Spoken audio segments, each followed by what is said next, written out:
आपल्याला ही लढाई जिंकायची आहे, त्यामुळे कोणीही आत्महत्या करू नये. मनोज जरांगे पाटील. डॉक्टरांनी रात्रीच सांगितलंय की आज तपासणी करायची आणि उद्या सुट्टी करायची. उद्या 10 वाजता अंतरवलीकडे रवाना होणार. पुढच्या दौऱ्याची तयारी सुरू आहे. शिष्टमंडळ काय करतं बघू, नाहीतर पुढची भूमिका जाहीर करू. अजित पवारांनी अमित शहा यांची भेट कशासाठी घेतली याची अधिकृत माहिती नाही आहे. मराठा आरक्षणासाठी घेतली की त्यांच्या कामासाठी घेतली हा त्यांचा प्रश्न आहे. आरक्षणासाठी घेतली असेल तर चांगली गोष्ट आहे व आरक्षणाबाबत चर्चा झाली असावी अशी आशा व्यक्त करू. आपल्याला ही लढाई जिंकायची आहे, त्यामुळे कोणीही आत्महत्या करू नये असे आवाहन करतो. डॉक्टरांनी रात्रीच सांगितलं की आज तपासण्या करायच्यात आणि उद्या 10 वाजता सुट्टी करायची.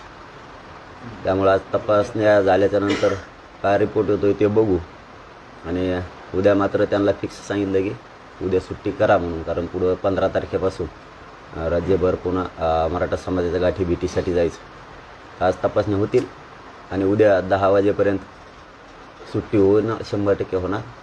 अंतरवालीकडं उद्या जाणार आहे पुढच्या दौऱ्याची तयारीसाठी. शिष्टमंडळाचं काही कळालं का? शिष्टमंडळात जे आलेले होते त्यावेळेस ते सह्याच करत नाही म्हणून ते काहीतरी असं काहीतरी, तर काय त्यांच्याबद्दल काही कळालं ना? स्टेटस नाही, ते आम्हाला पण नाही कळालं आणखी, परंतु आपण काल सांगितलं आहे त्यांना. बघूयात आता काय करतात आज किंवा उद्या का होईना येतात का कसे. नसता पुढची भूमिका करू जाहीर, मग त्याला नाविलाज होईल आमचा सुद्धा. जर तुमच्या उपोषणाच्या काळामध्ये मुख्यमंत्री उपमुख्यमंत्री दिल्लीला गेले होते त्यावेळेस तुम्ही म्हणले होते की मोदी साहेबांना ते सांगितले असावे, नंतर म्हणाले की तुम्ही सांगितलं नसतील वगैरे वगैरे या गोष्टी झाल्या.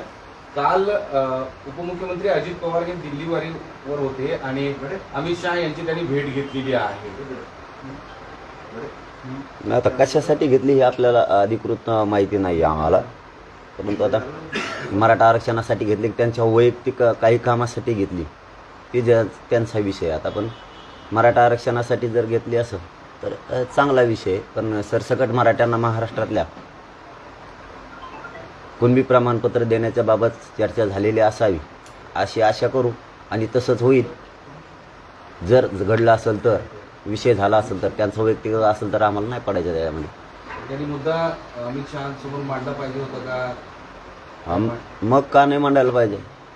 कारण इथं मराठ्यांच्या, सामान्य मराठ्यांच्या पोरांचा जीवनाचा विषय मग यावेळेस नाही मांडायचा आणि कधी मांडायचा. आता तर मांडला पाहिजे ही मराठ्यांची अपेक्षा, परंतु त्यांची अपेक्षा काय त्यांना माहीत ना, मांडायचं की नाही मांडायचं. कारण कितपत मराठ्यांकडून बोलायचं हा सरकारचा विषय. याचबरोबर आम्ही पुन्हा महाराष्ट्रातल्या मराठा समाजाला एक आव्हान करतो की आपल्याला खूप मोठी ही लढाई जिंकायची, मराठा समाजाला न्याय मिळवून द्यायचा. त्यामुळं कोणत्याही बांधवानं आत्महत्या करू नका. तुम्हाला बार बार मी हात जोडून सांगितलं की जीवन संपून आपल्या मराठ्यांना न्याय मिळणार नाही. तुम्ही जिवंत राहूनच लढा आणि तुमच्या डोळ्यात देखता आपल्या गोरगरीब मराठ्यांच्या पोरांना आणि समाजाला न्याय देण्यासाठी लढा. कोणीही आत्महत्या करू नका ही पुन्हा एकदा मी तुम्हाला आजही विनंती करतो की कुणी आत्महत्या करू नका. आंदोलनाची 24 डिसेंबरच्या नंतर होणाऱ्या आंदोलनाची तयारी करा, कारण आपल्याला शांततेत आंदोलन करायचं आहे.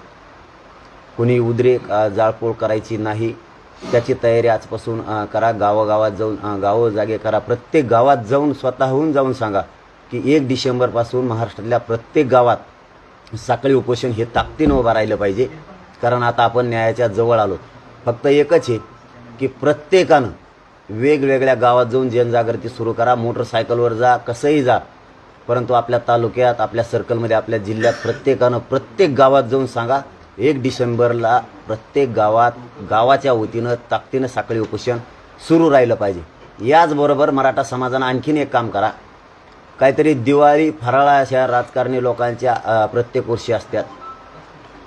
जर मराठा समाजाचे कार्यकर्ते त्यांच्या फराळाला जाणार असतील तर त्यांनी गेल्याबरोबर अगोदर एक प्रश्न विचारा. तुम्ही मराठा समाजाच्या पोरांना आरक्षण मिळण्यासाठी आवाज उठवा. जर तुम्ही जाणार असाल तर हे नक्की सांगा. जाणार नसाल तर तो भाग वेगळा, पण जो मराठा समाजाचा माणूस राजकारणी माणसांच्या फराळाच्या जेवणासाठी जाणार आहे. जेवणापेक्षा आपल्या लेकरांचं भविष्य महत्त्वाचं आहे. त्यासाठी तुम्ही गेला तर प्रत्येक राज्यातल्या नेत्यांना आपण आपल्या अगोदर जातीला माना, नंतर नेत्यांना माना. आपण जाणार असाल तर गेल्याबरोबर अगोदर एक विचारा, तुम्ही आजपासून मराठा समाजाच्या पोरांच्या बाजूने उभा राहा आणि मराठा आरक्षण प्रश्न येत्या अधिवेशनात सगळ्या मराठ्यांच्या नेत्यांनी ताकदीनं मांडून मराठ्यांसाठी कायदा पारित करा. ही प्रत्येकानं जर जाणार असाल तर सांगा, जाणार नसाल तर मग ठीक आहे, तुम्ही सांगणार नाहीत, परंतु फराळाची भूमिका ही मराठ्यांच्या घराघरातल्या माणसानं ठेवा. कारण स्वतःच्या लेकरांना सुद्धा न्याय देण्याचं प्रत्येक घरातल्या माणसानं आता बघा. स्वतःचं पोरगं कसं मोठं होईल हे प्रश्न मांडण्यासाठी बघा. विनाकारण जातीपेक्षा पक्षाला जास्त आणि नेत्याला जास्त मानून स्वतःच्या लेकराचं वाटोळं करून घेऊ नका. जर जाणार असाल तर तुमच्या लेकरांच्या भविष्याचा प्रश्न मराठा आरक्षणाचा अगोदर त्यांच्या समोर तुम्ही मांडा. भुजबळ 2-3 दिवस तुमच्याबरोबर बद्दल बोलत होते, त्याच्यानंतर कालपासून मराठीवर बोलायला लागले. एक मुद्दा, तुम्ही बऱ्याच मुद्द्यावर काल बोलले, तर एक मुद्दा असा राहिला की ते असं म्हणाले की जरांगे पाटील हे मराठ्यांच्या पोरासाठी लढत नाहीत, आंदोलन करत नाहीत, तर ते राजकारणासाठी करतात. आता त्यांना काय घेण्याची शिकायची गरज नाही. आम्हाला कोण कोणासाठी करतं हे सगळं मराठ्यांना माहिती आहे. आणि मराठ्यांनी जे आमचं चांगलं होऊन देत नाहीत त्याच्या मागं मराठी